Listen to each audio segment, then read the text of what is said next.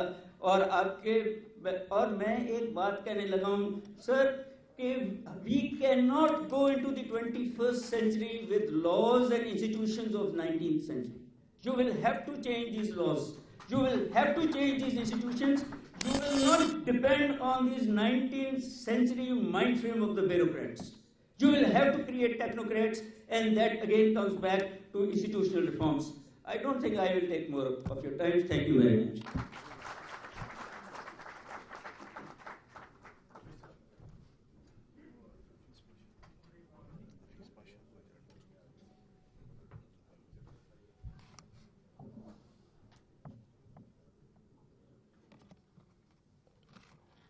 کچھ ترتیب کو تبدیل کرتے ہوئے، چونکہ ڈاکٹر صاحب ہمارے سینئرز میں سے ہیں لیکن انہوں نے کہیں اور کوئی کمٹمنٹ ہے. آپ نے بہت نام سنا ہوگا، پڑھا ہوگا، ٹی وی پہ سنا ہوگا. ڈاکٹر صاحب آپ کے سامنے بھی ہماری پارٹی کے بہت ہی سینئر لوگ بیٹھے ہیں، اس میں سارے طبقہ فکر کے لوگ بیٹھے ہیں. یہ ایسے لوگ ہیں جن کو میرا خیال ہے گھنٹوں ہم سن سکتے ہیں ایک ایک کو. یہ بھی ہم کوشش کریں گے کہ ہم تھوڑا سا لاہور سے باہر بھی آپ لوگوں کو کبھی تکلیف دیں، کبھی آپ کو سائیوال یا دوسرے ہمارے یہاں پہ لوگ بیٹھے ہیں سارے عہدیداران، فیصل آباد، گجرانوالہ، باقی جگہوں پہ بھی، تو میں دعوت خطاب دوں گا. بہت بڑا نام ہے پاکستان کا، ڈاکٹر حفیظ پاشا صاحب کو، کہ وہ تشریف لائیں اور اپنے خیالات کر سکیں.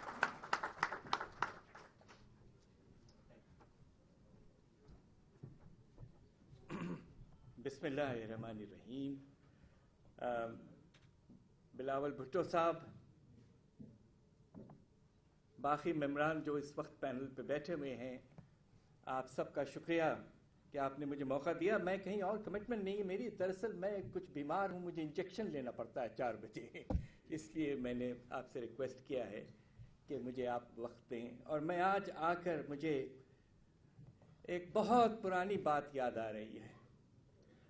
مجھے فخر سے آپ کو یہ بتانے کی خوشی ہے کہ میں 21 سال کا تھا جب پرائم منسٹر صاحب بھٹو، ذوالفقار علی بھٹو صاحب نے مناسب سمجھا میرے جیسے شخص کو جو کیمبرج سے پڑھ کے واپس آیا تھا، اس کو ایک ینگ اسپیچ رائٹر بنایا. میں جب سوچتا ہوں تو آنکھ میں آنسو آ جاتے ہیں. وہ بہت بڑے لیڈر تھے، اور اس زمانے کا جو ماحول تھا، راولپنڈی میں تھا اس وقت سیکریٹریٹ، اور جس طرح تھنکنگ تھی، ایک آئیڈیالوجی تھا، اس کے بعد سے ہمیں وہ چیز نظر نہیں آئی. آج میں آپ کے سامنے پیش ہوا ہوں اس لیے کہ ہم اس وقت بات کر رہے ہیں کہ آج کل کی معاشی حالات کیا ہیں، کیا اس میں کچھ بہتری آ سکتی ہے، اور ہمیں اس کے لیے کیا کرنا ہے. ابھی مجھ سے پہلے اسپیکر صاحب نے جو بڑی مناسب بات کی کہ پاکستان 2 حصوں میں بٹ چکا ہے. ایک طرف آپ کا امیر طبقہ ہے اور دوسری طرف ہم جیسے عام لوگ ہیں. اب آپ یہ دیکھیے کہ پاکستان کے صرف اگر آپ 1% لوگ لے لیں، ٹاپ 22% کاشت کی زمین ان کے ہاتھوں میں ہے، 1%. دوسری طرف بینک ڈپازٹس آپ دیکھیں تو 80% 1% کے ہاتھ میں. اب اس سے زیادہ مساوات کا مسئلہ تو نہیں ہو سکتا. تو جس طرح آپ کے نے کہا، یہ بہت بڑا مسئلہ ہے، اور حل کرنے کے لیے ہمیں 2-3 چیزوں کی ضرورت تھی. آپ نے اس کا ذکر نہیں کیا، مگر اب آپ یہ دیکھیے کہ اس سال کے بجٹ میں آنے والی نئی حکومت نے ٹیکسز کہاں لگائے؟ بجلی پہ، آپ کے چینی پہ، آپ کے ویجیٹیبل گھی پہ، آپ کے CNG پہ، آپ کے کپڑوں پر، آپ کے جوتوں پر، وغیرہ وغیرہ وغیرہ. 96 پروپوزلز لے کر آئے، اور 80% بوجھ جو تھا ایڈیشنل ٹیکسیشن کا، وہ جا کے عام شخص پہ جا کے پڑا ہے. انکم ٹیکس کے نظام میں بڑی معمولی تبدیلی آئی ہے. میں آپ کو بتا سکتا ہوں کہ 90s کے ٹیکس ریفارم میں میرا کچھ ہاتھ تھا. اگر ہم اپنے انکم ٹیکس نظام کو ٹھیک سے ڈیولپ کریں، اور جو امیر طبقہ ہے، اب آپ کو حیرت ہوگی کہ پاکستان میں جو یہ حال ہے اس وقت کہ تقریباً جو چھوٹ، جو ایگزمپشن، جو کنسیشن ہم نے ڈائریکٹ ٹیکسز میں دیے ہیں، 1200 ارب کے چھوٹ دیا ہوا ہے آپ نے، اور آپ 100 ارب کی لینے کے لیے عام چیزوں پر ٹیکس لگا جا رہے ہیں. میں برا مت مانیے گا، میں beginning to sound like a politician, تو مجھے معاف کر دیجیے گا، میں پروفیسر ہوں، مگر میں آپ کو سچ بات پیش کرنا چاہتا ہوں. اور میری کتاب میں ایک بڑا مناسب چیپٹر ہے، میں نے چیئرمین صاحب سے کہا ہے کہ ذرا آپ مناسب سمجھیں تو اسے دیکھ لیجئے. Chapter 34، state capture by the elite. اور چونکہ میری خوش قسمتی ہے کہ میں دونوں طرف رہا ہوں، حکومت میں بھی رہا اور حکومت سے باہر بھی رہا، زیادہ عرصہ سول سوسائٹی میں رہا ہوں، تو میں دونوں طرف سے پکچر کو پہچانتا ہوں. اب ہوا کیا ہے، حکومت نے پہلے تو ڈیلے کیا، پھر IMF کے پروگرام میں گئے، جو کہ جانا مجبوراً ضروری تھا. ہمارا سالانہ خسارہ جو ہے وہ تقریباً 25 سے 26 ارب ڈالر تک جا چکا تھا. میں ہر سال 25 سے 26 ارب ڈالر کی ضرورت تھی اور ہمارے ایکسپورٹ کل 24. تو لہٰذا ہمارے پاس کوئی آپشن نہیں تھا. حکومت نے ذرا ڈیلے کیا اور اس کے نتیجے میں کچھ ہماری کمزوریاں ثابت ہو گئیں. سب سے پہلے ثابت ہو گئی کہ پچھلے سال نئی حکومت نے پہلے سال میں ٹیکس ریونیو میں اضافہ ہی نہیں ہوا, کمی ہوئی, جبکہ اکانومی میں نامنل ٹرمز میں 10% گروتھ ہوئی. ایک تو یہ کمزوری ثابت ہو گئی IMF کے سامنے کہ یہ تو ٹیکس کلیکٹ ہی کرنے نہیں پاتے, یہ کیسے لوگ ہیں. دوسری طرف ایک اور بڑی کمزوری ہماری ثابت ہوئی ہے. پچھلے سال پاکستان کی تاریخ میں پہلی دفعہ ایک چیز ہوئی ہے جو کبھی نہیں ہوئی تھی, اور اس کی وجہ کیا ہے؟ وجہ وہی ہے جو میرے سے پہلے اسپیکر صاحب نے کہا کہ سود پر یہ ملک پچھلے سال 2000 ارب کی پیمنٹ کی ہے, 2000, اور اس سال 3200 ارب کی پیمنٹ ہوگی. اس کا نتیجہ کیا ہے؟ نتیجہ اس کا یہ ہے کہ آپ کے پاس جو فیڈرل گورنمنٹ کی پوری ریونیو جو ہے, tax revenue, non tax revenue, اور جو پیسہ آپ پروونسز کو دیتے ہیں NFC ایوارڈ کے تحت, بچتا کیا ہے؟ پچھلے سال 1800 ارب بچے, سود پہ خرچہ 2000 ارب. پاکستان کا آج یہ حال ہے, مجھے افسوس سے کہنا پڑتا ہے کہ آرمی کے سارے خرچے قرضوں سے کیے جاتے ہیں. فیڈرل گورنمنٹ کے سارے خرچے, سول ایڈمنسٹریشن, سبسڈیز, گرانٹس, ہر چیز قرضوں پہ ہے. یہ ملک کس طرح چل سکتا ہے؟ آپ مجھے بتائیے. دو چیزیں ہمیں کرنی ہیں. ایک تو جو امیر طبقہ جس کو 1000 کروڑ ارب کی چھوٹ ملی ہوئی ہے, وہ اب اپنے ملک کو سنبھالیں. ان کا فرض ہے کہ اپنے ملک کو سنبھالیں. اللہ میاں نے انہیں بہت موقع دیا, پاکستان نے ان کے لیے بہت کچھ کیا ہے, اور بہت سے لوگ بہت امیر ہوئے ہیں. اب وقت آ گیا کہ آپ اپنا شیئر دیں. اور دوسری طرف with all due respect, federal government جیسا پھیلی ہے کہ 22 ڈویژن, 250 اٹیچ ڈپارٹمنٹ, ہر سال اضافہ, ہر مہینے ایک نیا اسپیشل اسسٹنٹ, ایک نیا پاور ڈپارٹمنٹ وغیرہ وغیرہ, یہ سب ختم کرنا ہے. آپ کو یہ کرنا ہے. آپ کے پاس کوئی آپشن نہیں ہے, ورنہ آپ اس وقت جس حال میں ہیں یہ سسٹینیبل نہیں ہے. وقت آ گیا ہے ٹف ڈیسیشنز کا, اور میری تو دعا یہ ہے کہ اس سال کے بجٹ میں گورنمنٹ ریڈیکل ٹیکس ریفارمز لائیں, اور ایسے ریفارمز لائیں یہ نہیں کہ صاحب چینی پہ ٹیکس بڑھا دیا, بٹ ایسے ریفارم لائیں جس کا بوجھ ان پہ پڑے برداشت کر سکتے ہیں. یہ ایک بیسک اصول. آپ کو میں ایک اور دو باتیں کر کے پھر فارغ ہو جاؤں گا. ایک بہت بڑی چیز تھی 70s کے دور کے, اور آج میں گاڑی میں بیٹھے انہیں یاد کر رہا تھا. اس پرائم منسٹر صاحب نے کیسے کیسے پروجیکٹ سوچے تھے. انڈس ہائی وے کا اس وقت انہوں نے سوچا تھا, اور سی پیک کا جو کوریڈور ہے وہ ویسٹرن ہونا چاہیے تھا, ایسٹرن نہیں ہونا چاہیے تھا, اور that would have been the Indus highway. Port Qasim, Pipri marshalling yard, steel mill, Tarbela atomic plant investment, یہ کنہوں نے کیا تھا؟ وہ دور اندیز ایک ہمارے لیڈر تھے جنہوں نے کیا تھا.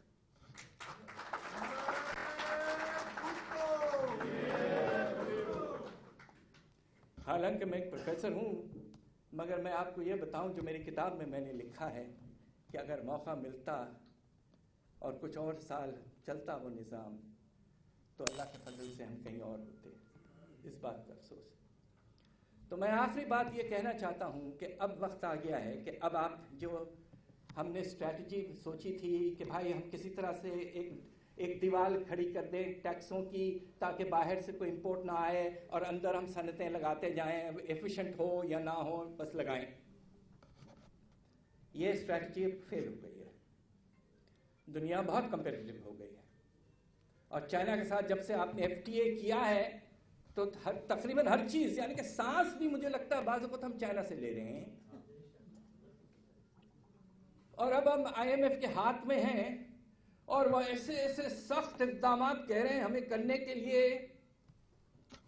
کہ ہم پریشان بیٹھے ہوئے ہیں. ہمیں کچھ سمجھ میں نہیں آ رہا ہے کہ بھائی ہم کیسے یہ 700 ارب روپے کا ٹیکس ریونیو بڑھائیں گے کیسے. اگلے سال کے بجٹ میں آپ کو سن کے خوشی ہوگی، ہم نے ایگریمنٹ کیا ہوا لکھ کے کہ 900 ارب کے ایڈیشنل ٹیکسز ہم اگلے سال اور لگائیں گے. اللہ اکبر. جاؤ گے کہاں مجھے چھوڑ کر تم؟ IMF کہہ رہی ہے اور آپ بیٹھے ہوئے ہیں مجبور. میں تو یہ سمجھتا ہوں، اور چیئرمین صاحب نے پارلیمنٹ میں یہ بات بالکل مناسب کہی ہے، we have no other option but to think in terms of renegotiations with the IMF. Sustainable نہیں ہے. ہمارے جو ٹیم ہے وہ شاید بیچارے اس وقت کہیں باہر سے آئے تھے، جیٹ پیک میں تھے، اس لیے وہ دیکھے بغیر نیند میں تھے، وہ دستخط کر دیے اور وہ دستخط کے نتیجے میں پھنسے پڑے ہیں ہم. پچھلے سال 700 ارب، آنے والے بجٹ میں 900 ارب، اگلے سال 1200 ارب. کہاں سے کریں گے ہم؟ کون بوجھ برداشت کرے گا جب معاشی حالات یہ ہیں؟ تو اس وقت تو معاشی حالات ایسے کہ سانس لینا مشکل، اس کے بعد میں تو انتقال ہو جائے گا. خدا کے لیے IMF نے ایک نیا پیکج اناؤنس کیا $50 ارب کا کرونا وائرس سے ہیلپ کرنے کے لیے. ہمارے پرائم منسٹر کو فوراً کہنا چاہیے، وہ نمبر کچھ کم بتا رہے ہیں 7 تک، تھوڑا سا بڑھا کے بتا دیں اور $3 ارب کا فرمائش کر دیں. یہ بڑا مناسب ہوگا میں سمجھتا ہوں، مگر لوگ تو پریشان ہو جائیں گے. خواتین حضرات، آخر میں ایک بات کہنا چاہتا ہوں. ہمارا جنریشن جو تھا وہ کیمبرج اور آکسفورڈ میں ہم سب پڑھے. ہمارا ویلیو جو تھا، ہماری جو آئیڈیالوجی تھی وہ سوشل ڈیموکریسی کی تھی. اور کچھ عرصہ ہم نے 70s میں دیکھا اس کو. بس ہم صرف یہ دعا کر سکتے ہیں اللہ میاں پاکستان کو پھر سے سوشل ڈیموکریسی، عدم مساوات کی طرف توجہ دے.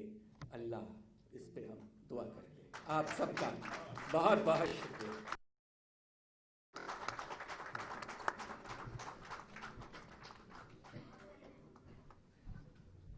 بہت شکریہ ڈاکٹر، آپ نے بہت ہی اپنی قیمتی آراء سے نوازا ہمیں، اور ہم امید کرتے ہیں کہ آئندہ بھی آپ یہ ٹائم ہمیں دیتے رہیں گے. خواتین و حضرات، ایک پروگرام کے بارے میں آپ نے بہت سنا ہوگا، اور خاص کر پیپلز پارٹی اور پیپلز پارٹی کے مخالفین بھی. بے نظیر انکم سپورٹ پروگرام کے بارے میں آپ سب لوگ جانتے ہیں، لیکن بہت ہی کم لوگوں کو پتا ہے کہ اس وقت جو ڈیزائن کیا تھا وہ سنگل ہینڈڈلی ہمارے ایک دوست اس پینل میں موجود ہیں، انہوں نے کیا تھا. اب وہ آج اس پینل میں موجود ہیں، ان کی ذمہ داری دی گئی تھی، اور اتفاق سے اس کے جو پہلے چیئرمین ہیں وہ بھی اس میں موجود ہیں. قمر زمان قاہرہ صاحب کو یہ ذمہ داری دی گئی تھی، فرسٹ چیئرمین یہ تھے اس کے. میری مراد ڈاکٹر کیسر بنگالی صاحب سے ہے کہ وہ تشریف لائیں جنہوں نے ہمیشہ عوام کی معیشت کی بات کی ہے، عام آدمی کی معیشت کی بات کی ہے، اور یہ بے نظیر انکم سپورٹ پروگرام جو ہے اس کے خالق کی ہے. ڈاکٹر کیسر بنگالی.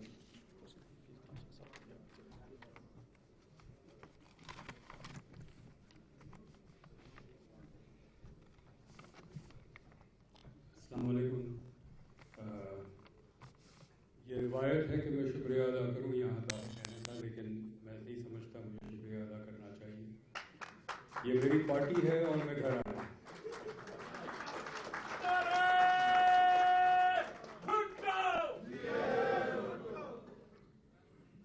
لیکن مبارکباد دیتا ہوں کہ یہ اس بہت اہم موضوع پہ یہ سیمینار ہو رہا ہے.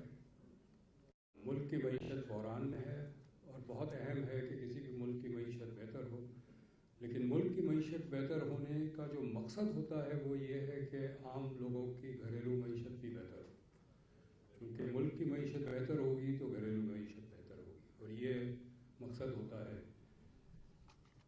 وہ گیپس ہیں جس سے ہم ناپتے ہیں معیشت کی صحت کو، ایک ڈالر گیپ ہے اور ایک روپی گیپ ہے۔ ڈالر گیپ امپورٹ اور ایکسپورٹ کا خسارہ ہے، امپورٹ اگر زیادہ ہے ایکسپورٹ سے تو خسارہ ہے، اور روپی گیپ جو ہے وہ حکومت کے اخراجات اور آمدنی، ٹیکس کی آمدنی ہے۔ اگر اخراجات زیادہ ہے ٹیکس کی آمدنی سے تو وہ روپے کا خسارہ ہے، جس کو ہم بجٹ ڈیفیسٹ کہتے ہیں۔ ڈالر کے خسارے کو کرنٹ اکاؤنٹ ڈیفیسٹ کہتے ہیں۔ آج جو ڈالر گیپ ہے وہ بہت زیادہ ہے، جس کی وجہ سے بحران ہے۔ ہر 100 روپے پہ کے ایکسپورٹ پہ $150 امپورٹ ہے، اور ہر 100 روپے کے ٹیکس ریونیو پہ 150 روپے ایکسپینڈیچر ہے۔ یہ بحران شدید ہو جاتا ہے چونکہ جو ایکسپورٹ ہے اور ٹیکس ریونیو ہے وہ تو وہیں کھڑا ہے، اس میں اضافہ نہیں ہو رہا، لیکن امپورٹ میں اضافہ ہو رہا ہے اور اخراجات میں اضافہ ہو رہا ہے۔ تو نتیجہ یہ ہے، جیسے ڈاکٹر حفیظ پاشا صاحب نے ابھی بتایا، کہ ہمارا پورا انحصار قرضوں پہ ہے، بیرونی قرضہ اور اندرونی قرضہ۔ جب آپ قرضوں پر ہی ملک چلا رہے ہیں، معیشت چلا رہے ہیں، تو ایک تو یہ ہے کہ ہماری جو اکنامک ساورنٹی ہے، معاشی خود مختاری آپ کی ختم ہو جاتی ہے، ہو گئی ہے۔ IMF کا فائنانس منسٹر بھی ہے، IMF کا اسٹیٹ بینک کا گورنر بھی ہے، اور وہ چلا رہے ہیں ملک کو۔ ساتھ ساتھ جب معاشی خود مختاری ختم ہوتی ہے تو سیاسی خود مختاری بھی ختم ہوتی ہے، اور وہ ختم ہوتی ہوئی نظر آتا ہے۔ سعودی عرب جیسا ملک ہمیں کہتا ہے کہ وزیر اعظم ملیشیا نہیں جائیں گے، اور ہم کہتے ہیں اچھا جی نہیں جائیں گے۔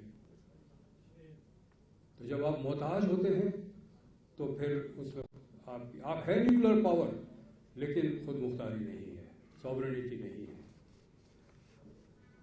ہم کس طرح ڈالر گیپ کو اس وقت مینیج کر رہے ہیں؟ آج کی حکومت جو ہے ہاٹ منی اٹریکٹ کر کے، کہ لوگ پیسہ لائیں ستے بازی کے ذریعے اور رکھیں پیسے ہمارے بینک میں، اور ہم بتائیں کہ ہمارے ریزروز بہت بڑھ گئے۔ امریکہ میں 1.5% انٹرسٹ ریٹ ہے، ہمارا 13.25% ہے۔ تو وہاں سے قرضہ لے کے یہاں رکھتے ہیں اور کماتے ہیں۔ یہ اس پیسے سے کوئی انویسٹمنٹ نہیں ہوتی، ہماری قومی آمدنی میں کوئی اضافہ نہیں، صرف ٹرانسفر آف ریسورسز ہے، اور فائدہ صرف غیر ملکی ستے باز ہے جو اس سے اٹھا رہے ہیں۔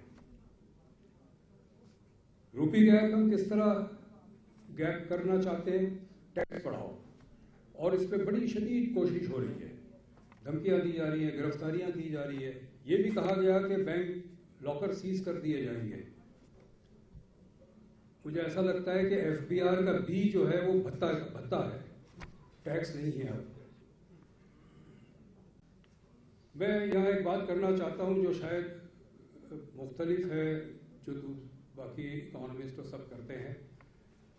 میں سمجھتا ہوں کہ پاکستان کی معیشت اتنی کمزور ہے کہ اب ٹیکس اس سے مزید حاصل کرنے کی گنجائش نہیں ہے۔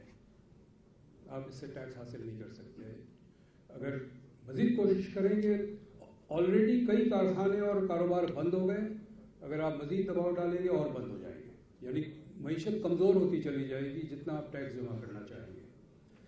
ایک بہت ڈاکٹر حفیظ پاشا نے بھی بات کی، میری رائے تھوڑی مختلف ہے، اور میں ڈاکٹر صاحب چلے گئے ہیں، ڈاکٹر صاحب میرے استاد تھے، میرے PhD ایڈوائزر تھے ڈاکٹر حفیظ پاشا۔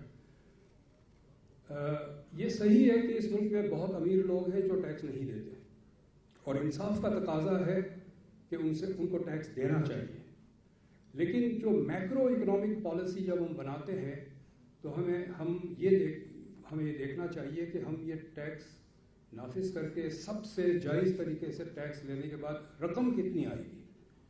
رقم بہت نہیں آئے گی۔ رقم بہت اس لیے نہیں آئے گی سر کہ اس ملک میں امیر لوگ بہت کم ہیں تعداد کے حوالے سے۔